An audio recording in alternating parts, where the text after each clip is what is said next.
I remember at the time, like I was working at Dairy Queen for $5.25 per hour. It was minimum wage at the time. To earn $90, like that was for me probably like a few weekends worth of work at that time. And here's this kid who just did that in 1 hour. I knew I was intelligent, like I know I'm good at problem solving, and I just like, if he can figure it out, I can figure it out. And so that really like stemmed my passion for learning about technology and started getting not really odd jobs, but volunteering at local computer shops at the age of 14.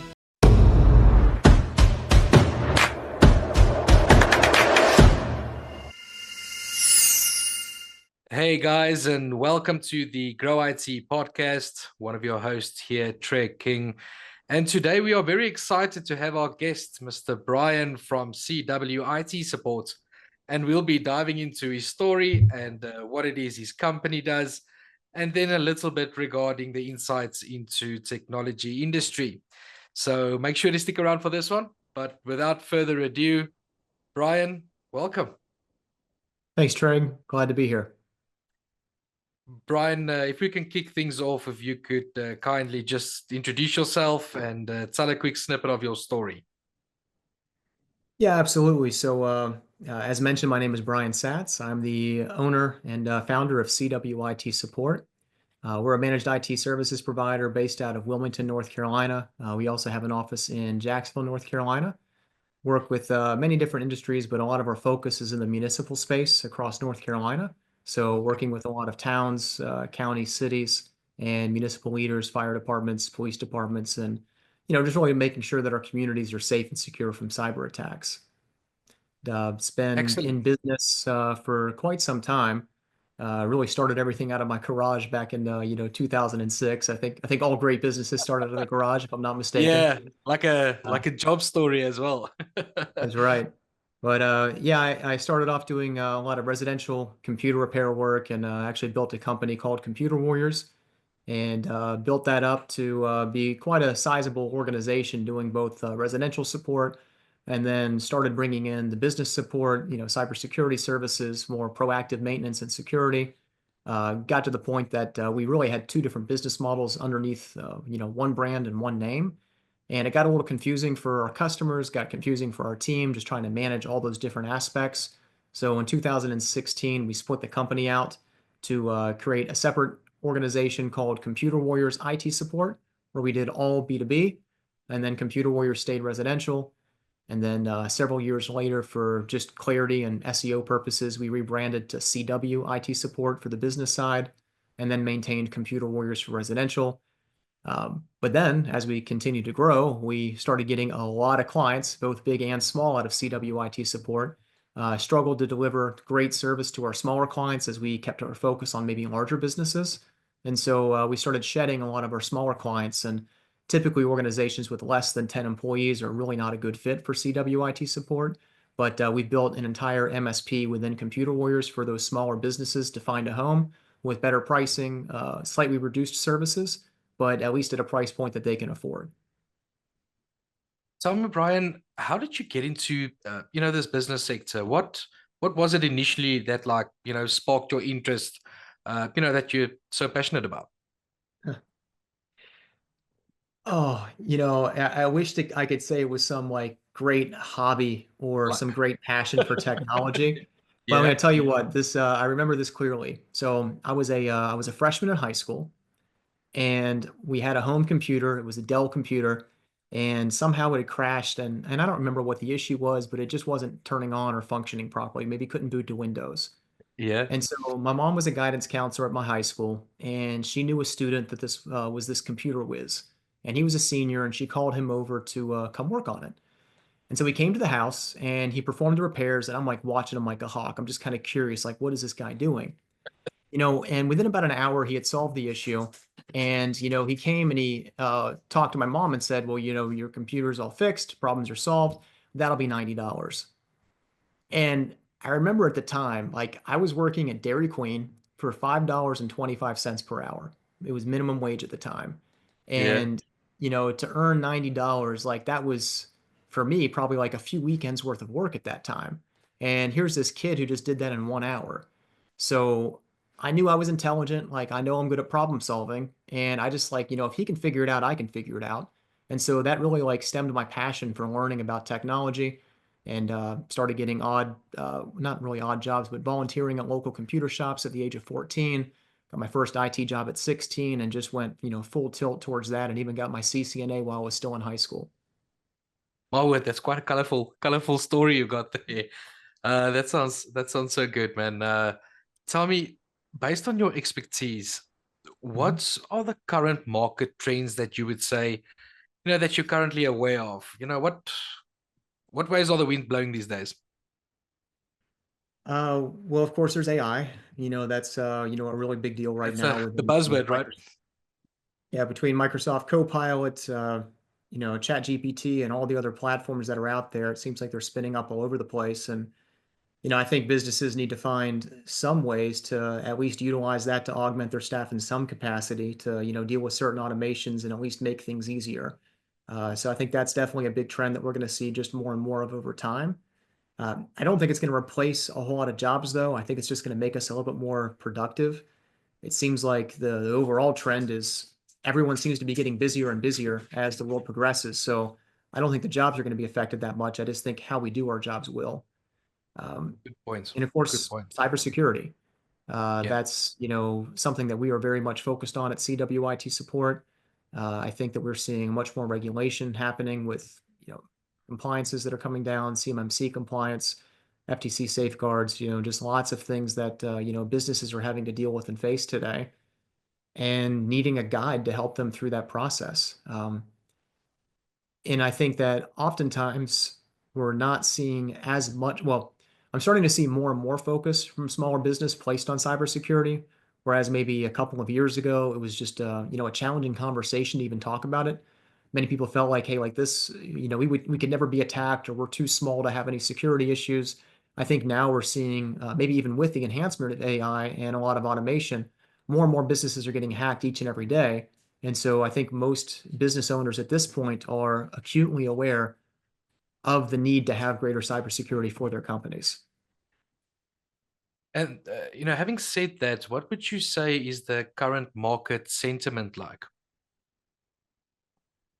Uh, well, I guess I'll date the video. It's November 26, 2024. We're kind of post-election.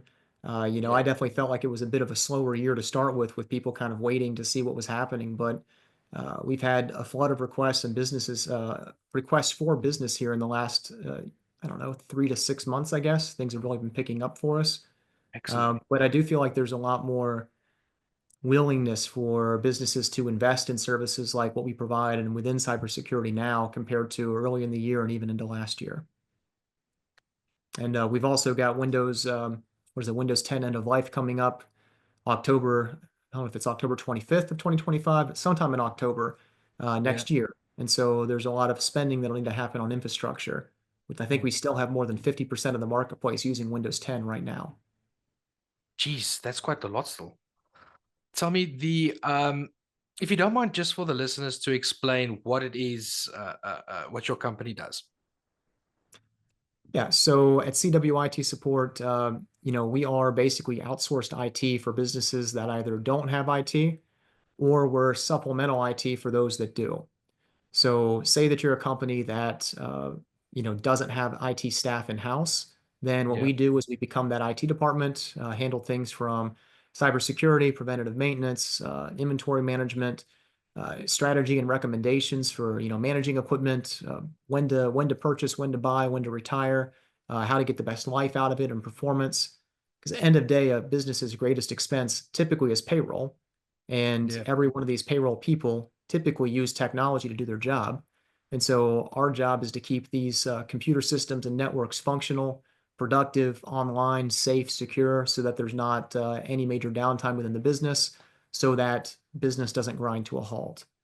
And then I guess for those companies that do have an IT department, then a lot of what we do is help with larger projects, help with strategic guidance, offer extra Right. hands for things when they come up, or really maybe just handle cybersecurity and disaster recovery to where the internal IT people can focus more on end user support.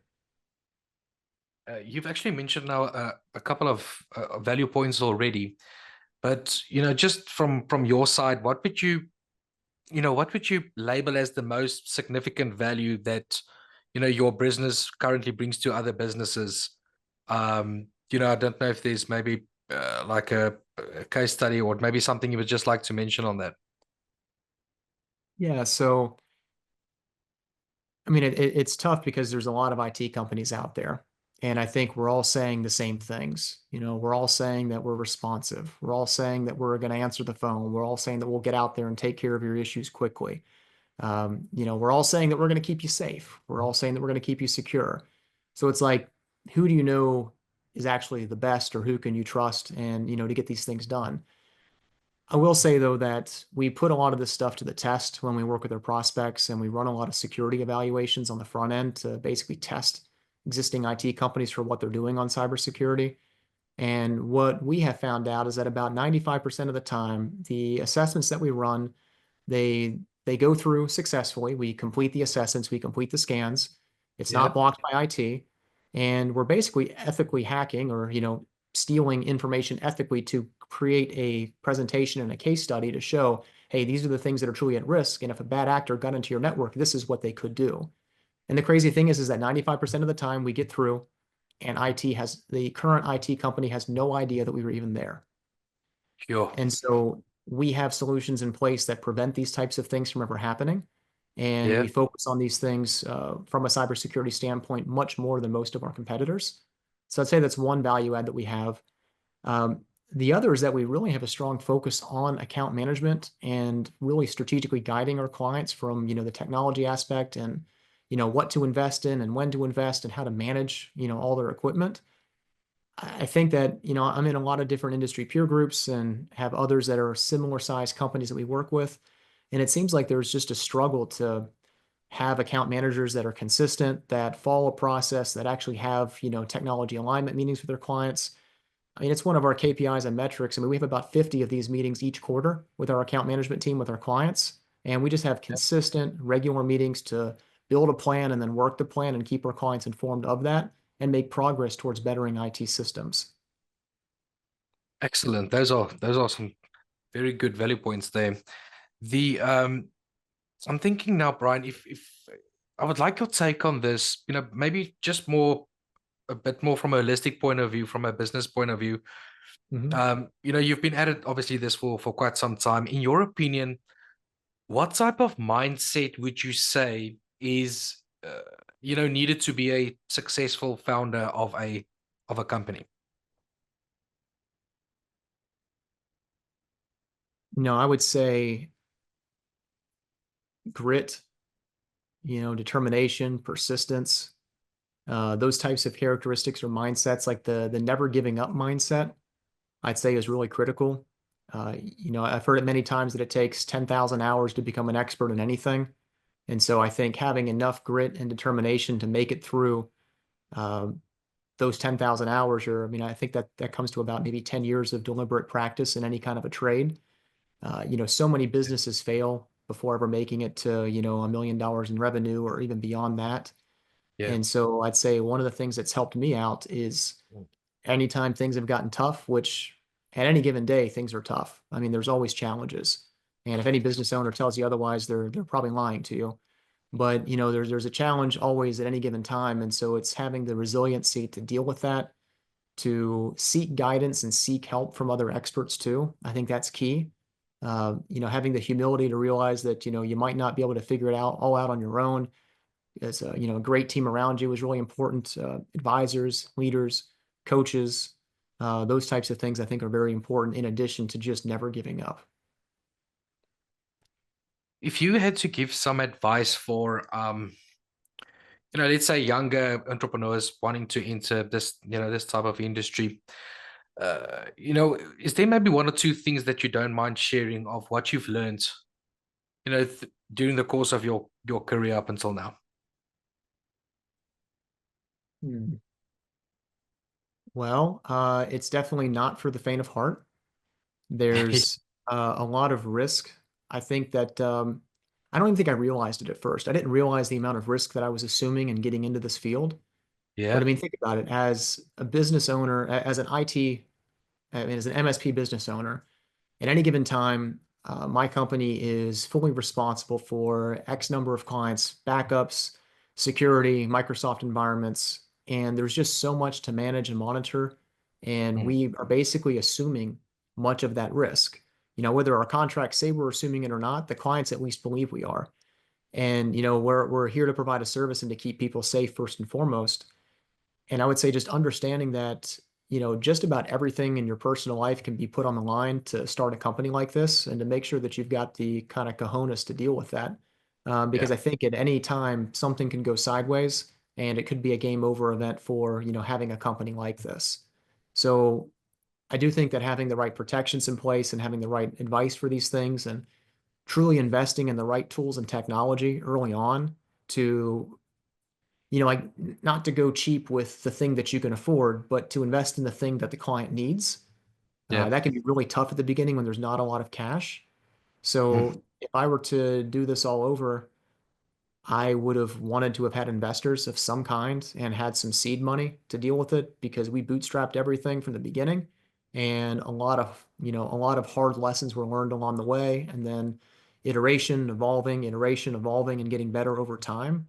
But if I were to do it over again, I would want to make sure that I have the right funding in place to maybe do it right, hire the right team day one. Instead of hiring what I can afford, I would hire and buy the things that I truly need. That's very good advice. I'm sure there's a couple of listeners taking some notes on this one.